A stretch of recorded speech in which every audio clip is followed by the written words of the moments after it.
dhiifama naa godhi malee xinnooma tokko addana isaatu lama ta'ee raayyuun baga'edhe malee akka kanaatu miidhamee ta'ee hin jedhus jedhee yaada. Eddesitti Baadhee garaasitti bageeruun hin qabu akka kiyyatti jechuudha. Bakka sana hin dogoggortu. ayyee asli koo dhala namaa ta'ee namni hin dogoggorre hin jirru hin dogoggorra ta'uu danda'a. Atis immoo xiqqoo ishee gaaffii yoo si gaafadhee akka mucaa Oromoo tokkotti akka mucaa Musliimaa tokkotti ati famasii ijoollee Oromoo keessaa isa tokko mucaan kuni ummanni baay'ee akkasi dhaga'u akkasi hordofus ni beekta sitti mun barbaachisu garuu ani badii kiyya ammaati badiin kee baga sitti nam'ee akkas jette sanarratti badiin kee malee amantaa keenya hin tuqne wanti jedhu kanatti naa kaaste mitiire so aniifati ijoollee akkas miidiyaadhaan ba'anii amantii namaa arrabsani amantii namaa xiqqeessani gaafuma dubbiin qofa hay jechuurra yookaan gaafuma dubbiin ka'e qofa walitti dubbachuurra ijoolleen amantii gamaa keessas gamanaa keessas jirani gaafa isaan balleessanii baatne viidiyoo wayii irratti dalagne kuni amantaa keenyan ilaallatu.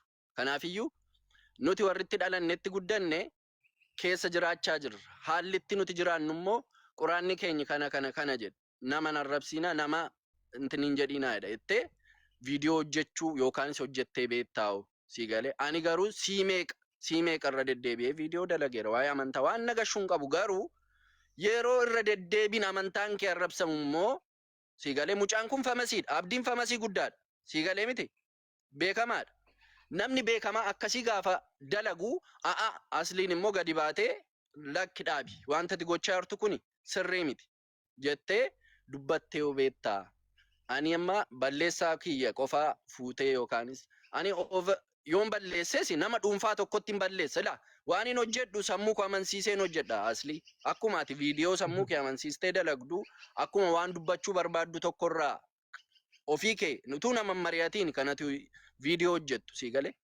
sanarraa ka'uudhaani mucaan kun balleessaa hedduu jaanni balleessaa turee fi komentii dhiisaa warri komentii homaan ta'u agirgirri karmaan yaa so amma asirratti wanni hubachuu qabdan uummata anamma sooraniin ka gaafataa jiru parsanaal no parsanaal uumaanitii ilaalcha isaati malee dhimma amantii miti yoo dogoggore sooran atilleen asirreessi hordoftoota keessallee asirreessi inaan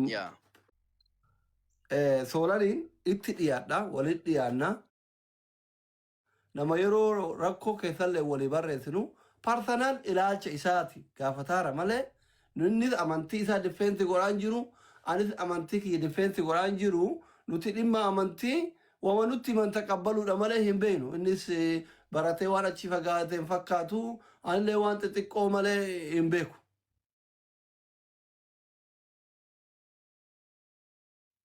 Dhimmi nuti haasaa jirru dhimma amantii miti kan isallee gaafataa jiru hin gaafannellee yoo dogoggore na sirreessa san warri beeku wal haa gaafatu. So itti fufiate amma warma koomentiitii sirreessuufi. Ayyee koomentaataroonni maraatina tokko isin iyyuu rakkoo mataa keessanii qabdu namni tokko asliin kuni ka'ee gaafa viidiyoo wayii dalagu viidiyoo isaa xumuraa viidiyoo asliin kuni anarraa viidiyoo haa hojjetu yennaa ani mucaa kiristaanaadhaan yoon ta'e asliin anarraa gaafa dubbatu kiristaana waan tokko dubbate immoo soolaniin qofa personaal soolaniin qofa kan tokko dubbate kan jedhu hubachuun baay'ee barbaachisa. Miidiyaa kana waggaa 6-7 fayyadamaa jirtu sini galee garuma tokko akka hoolaa oofamta taanaani koomentiidhaan zimmettee nama arrabsa nama cagadaa oolta taanaan namni koo umuriinsa gaafa bulaa deemu waa barachaa deema si galee waa qayyabachaa deema.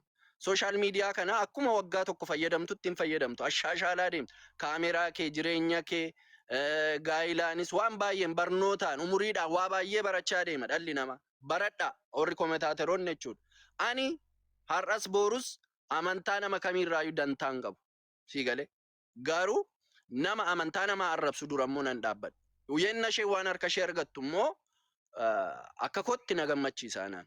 So mucaan kun haa du'u mucaan kun haa badu mucaan kun ajaamuu miti asli dhugaa waaqayyo sitti garuu mucaan kun ammarree waaqayyo isaa fayyisee haa ka'u garuu dhaloota dhufaniif dhaloota amantaa namaa arrabsuuf qophii irra jiraniif dhaloota karaa qaxxaamuraa fammasuu barbaadanii fi deebii ta'a wanta akkasii sii galee. Amma Ijoollee gara jabummaa nama amantii keessan arrabsu qeequ.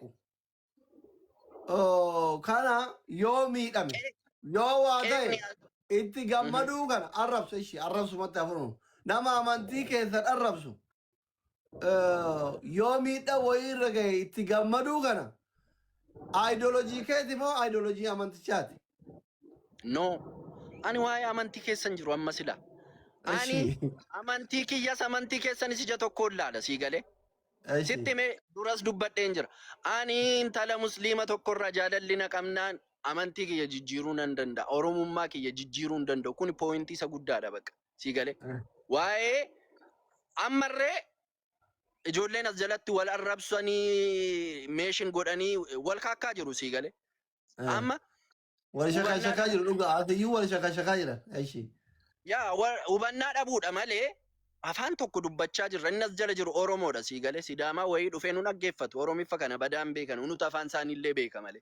So wal hubachuutuu dandeenyu asliin waa balleessinaan an asliirraa dhukkee kaasnaan asliin ijaa musliima ta'ee fi musliima jibbi ta'e jedhama taanaan it is not fair. Kuni feerii miti dhugaa rabbii sii galee. Ani yoomiyyuu amantaa nama kamiirraa dhimma hin qabu. Dhugaan jirtu kan.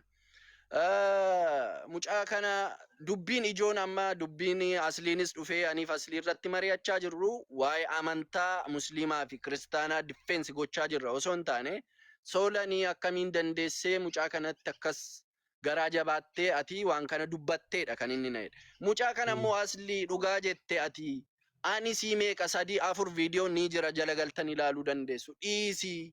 Amantaan ati hordoftu kuni amantaa waggaa meeqa lakkoofsisedha. Ijoolleen achitti dhalatanii guddatanii amantaa isaanii kabajanii amantaa namaa kabajanii jiraatu. Amantii kaleessa dhiistee dhufte kana arrabsuu kana dhaabe obboleessa koo jedhee karaa Feesbuukiinis karaa Tiiktookiinis almeeqa irratti hojjedhe viidiyoo. Indi de akka dingataa dhageenye bashitti gooteedhan. Yeroo sana asli dhiifama naa godhi malee xinnooma tokko addana isaatu lama ta'e raayyuun baga'edhe malee akka kanaatu miidhamee ta'e hin jedhus jedhee yaada. Eddesiitti cime fakkaata. Viidiyoon yookaanis suuronni garaa garaa gaafa ba'an immoo xinnoo ishee rifaatuun akka dhala Oromootti sitti dhaga'ama jechuudha. Na kanan siin jedha. Kanaafuu uumama xiqqoo seetee jette malee dhugatti osoo miidhamee hin gammachiisu jechuudha. No. Maaliif na gammachiisa? Isa dhiisiiti. Amaaruma tokko asli. Amaaruma tokko amaarama akka kiyyatti hin jaalladhuni. Oromoon qabee gaafanni akka malee qaxaqqatu gaafanni utuu inni jalaa iyyuu utuu inni jalaa garaa jabina ishee anaaf naan galu sii galee. Utuu Oromoon amma qabee akkanatti amaara sana qaxaqqate utuu hin beekin mimmaan narra yaa sii galee. Maaliifi sammuun kiyya waan akkasiin jaallatu. Namitti sana yoo argite sii miiteetti taanaan bakka ija namaa dura fiduun hin barbaachisu sii galee malee jibba isaa ooverii mucaan kun akka du'u mucaan kun akka inni badu waa tokko ani garaa akkasiis hin qabu laphee akkasiis hin qabu siin jechuudha. Xinnooma ishee lama ishee gooteetti iyyuun addana kana issee bagan jedhe malee akkas miidhamtiin seenee abdiinii siin jechuu maal.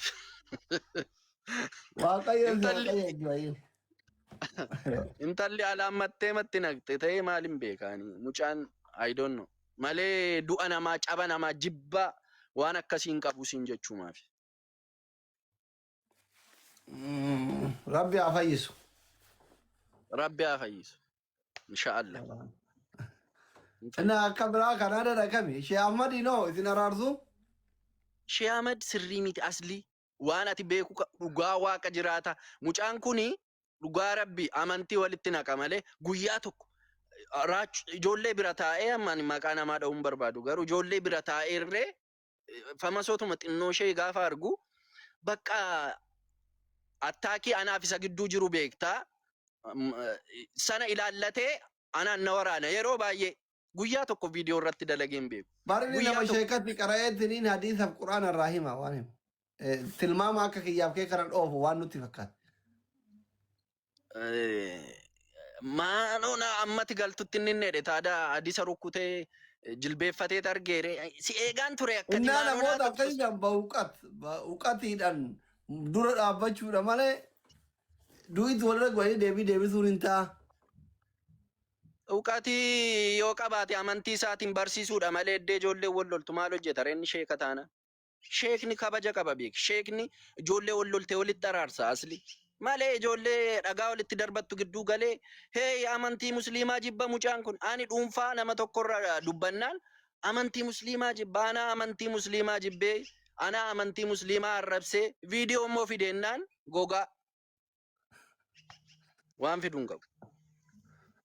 Sigalee Sitti haa ta'u bakka amma haasaa darbaa keessa oofete booda ijoolleen keessanii warri akka Paastar Yoonii faanti viidiyoo keessaa yooniin isti muratanii soolanii dogoggorsuuf uummata itti kaasuuf jedhanii boru du'itiin irratti hojjetanii ani immoo sooma qaba marsimitti deebisuuf hin danda'u. Ani hin gabaabumatti hojjetan. yaanni kiyya garaan si danda'etuma bagaa san adda baafachuu fi zayitii san caalu kamtu jiraa si gaafachuu dhufe yaa'u garaan nan danda'u jette zayitiin masaratoo kaminni kaati ka jaartii caala jette sun ofirraa eeyna. Zayitiin masaratimmaa namittiin ikkoo masarat taayyeetiin feesbuukii isaan hordofta taanaan arguu dandeessa. Naqqamtee dhufeen jira waa'ee musliimaa fi waa'ee kiristaanaa mari'achuuf dheefaa viidiyoo dalagaa ture. So waa'ee zayitii immoo sumarraan dhaga'e abdii marraa siin jechuuf.